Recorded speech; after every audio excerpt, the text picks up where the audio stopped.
নমস্কার সবাইকে, প্রতিমা ভেজ কুকিংয়ে সবাইকে স্বাগতম। আজ আমি তোমাদের সাথে নিরামিষ বিরিয়ানি রেসিপি শেয়ার করব। এখানে আমি সয়াবিনগুলো 20 মিনিটের মতো ভিজিয়ে রেখেছিলাম। তারপর জলটা চিপে ফেলে দিয়ে এবার সয়াবিনে মশলা মাখিয়ে নিচ্ছি। হলুদ গুঁড়া, পরিমাণ মতো মরিচ গুঁড়া, পরিমাণ মতো লবণ। এবার ভালো করে সয়াবিনের সাথে মশলাগুলো মেখে নেব। সয়াবিনের মশলা মেখে নেওয়া হয়ে গেছে। এবার আলুগুলোতে মশলা মাখিয়ে নেব। আর এখানে বড় বড় সাইজের আলুগুলো মাঝখান থেকে একটা পিস করে কেটে নিয়েছি।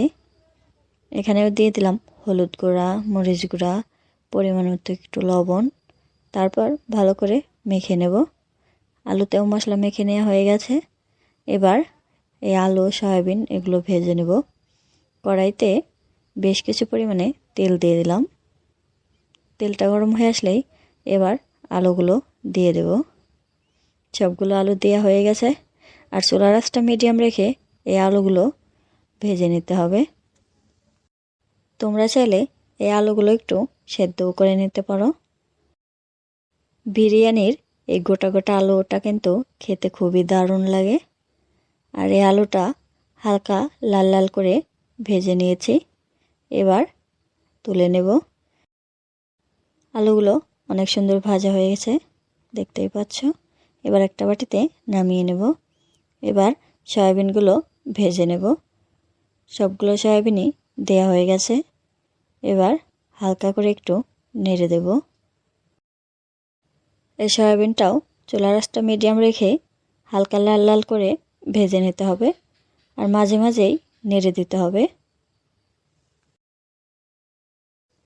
সয়াবিনগুলো ভাজা হয়ে গেছে।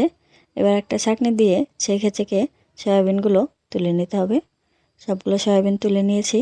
এবার দিয়ে দেব ফোড়ন, সয়াবিন তেল,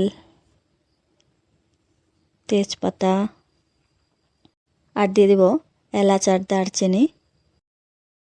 এবার আমি একটা মশলা বানিয়ে নেব। এখানে টমেটোগুলো ছোট ছোট পিস করে কেটে নিয়েছি। এবার দিয়ে দেব ব্লেন্ডার জগে। এবার দিয়ে দেব পরিমাণ মতো কাঁচামরিচ। এগুলো ব্লেন্ড করে নিয়েছি। এবার একটা বাটিতে নামিয়ে নেব। এবার এই ব্লেন্ড করা মশলাটা দিয়ে দেব।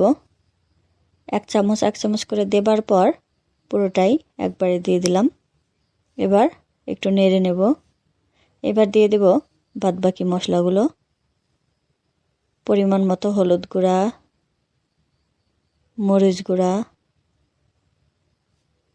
জিরা বাটা, আদা বাটা,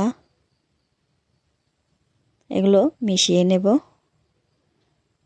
মিশিয়ে নেওয়া হয়ে গেছে। এবার দিয়ে দেব পরিমাণ মতো লবণ। লবণ দেওয়া হয়ে গেছে। এবার মশলাটা কষিয়ে নিতে হবে। মশলাটা কষিয়ে নিয়েছি। এবার দিয়ে দেব ভেজে রাখা আলুগুলো। আলুগুলোর সাথে মশলাটা একটু কষিয়ে নিতে হবে। আর মাঝে মাঝে নেড়ে দিতে হবে। এবার দিয়ে দেব ভেজে রাখা সয়াবিনগুলো। এই সয়াবিনগুলো মশলার সাথে আমি কিছু সময় কষিয়ে নিয়েছি। সয়াবিন আর আলু মশলার সাথে কষিয়ে নেবার কারণে মশলাগুলো সয়াবিন আর আলুর ভিতরে ঢুকতে পারবে। সয়াবিন আর আলু কষিয়ে নিয়েছি। এবার দিয়ে দেব পরিমাণ মতো জল। জল দেওয়া হয়ে গেছে। এবার নেড়ে দেব। এবার চুলার আঁচটা হাই রেখে তরকারিটা ফুটিয়ে নেব। তরকারিটা ফুটে এসেছে। এবার একটু নেড়ে নেব। তরকারিটা হয়ে গেছে।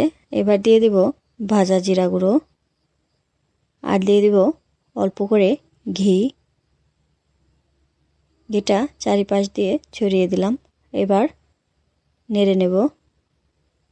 তরকারিটা হয়ে গেছে। এবার নামিয়ে নিয়েছি। এবার বিরিয়ানি রান্না করার জন্য বাসমতি চাউল নিয়েছি। এখানে আমি 1.5 কাপ চাউল নিয়েছি। এই চাউলটা এবার পরিষ্কার করে ধুয়ে নিতে হবে।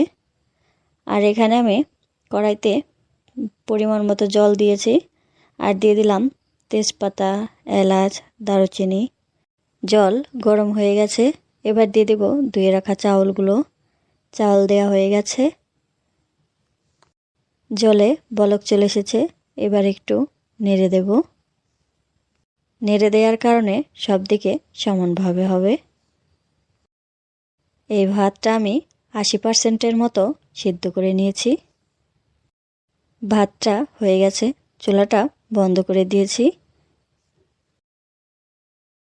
এখানে আমি একটা প্যান নিয়েছি। এবার এই প্যানে বিরিয়ানির জন্য তৈরি করা তরকারিটা দিয়ে দেব। তরকারিটা চতুর্দিকেই ভালো করে দিয়ে দিতে হবে। তরকারি দেওয়া হয়ে গেছে। এবার দিয়ে দেব ভাত। আর ভাতটা চারিদিকেই সমানভাবে দিয়ে দিতে হবে। আমি অল্প অল্প করে ছাঁকনি দিয়ে ভাতটা এনে এনে চারিদিকে সমান করে দিয়ে দিচ্ছি।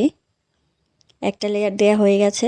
এবার দিয়ে দেব কাজু বাদাম, আর দিয়ে দেব গরম মশলা গুঁড়া, আর সাথে দিয়ে দেব অল্প করে ঘি। ঘিটা চারিদিকেই সমান করে দিতে হবে। এবার দিয়ে দেব বাদবাকি তরকারিটা। এই তরকারিটাও চারিদিকে সমানভাবে দিয়ে দিতে হবে। তরকারিটা দেওয়া হয়ে গেছে। এবার দিয়ে দেব আবার ভাত। এই ভাতটাও চারিদিকে সমানভাবে দিয়ে দিতে হবে। অল্প অল্প করে চারিদিকেই সমানভাবে দিয়ে দিয়েছি। এবার দিয়ে দেব কাজু বাদাম আর গরম মশলা গুঁড়া, আর দিয়ে দেব পরিমাণ মতো ঘি। ঘিটা চারিদিকেই সমান করে দিয়ে দিয়েছি। এবার দিয়ে দেব ঢাকনা। ঢাকনা দেওয়া হয়ে গেছে। আর ঢাকনায় যে একটা ফুটো আছে, সেই ফুটোটা একটা কাগজ দিয়ে বন্ধ করে দমে বসিয়ে দিয়েছি। আর এবার 20 মিনিটের মতো দম দিয়ে নিয়েছি। এবার ঢাকনাটা তুলে দেখাবো বিরিয়ানিটা কেমন হয়েছে। এবার একটা চামচ দিয়ে এক পাশ থেকে কিছুটা বিরিয়ানি তুলে দেখাচ্ছি কেমন হয়েছে। এখানে আমি একটা প্লেট নিয়েছি। এবারে প্লেটে বিরিয়ানি নামিয়ে নেব। আর বিরিয়ানিটা কেমন হয়েছে সেটা তো তোমরা দেখতেই পাচ্ছ। আজকের এই নিরামিষ বিরিয়ানিটা তোমাদের কেমন লাগলো অবশ্যই কমেন্ট করে জানাবে। সবাই ভালো থাকবে, সুস্থ থাকবে। নমস্কার।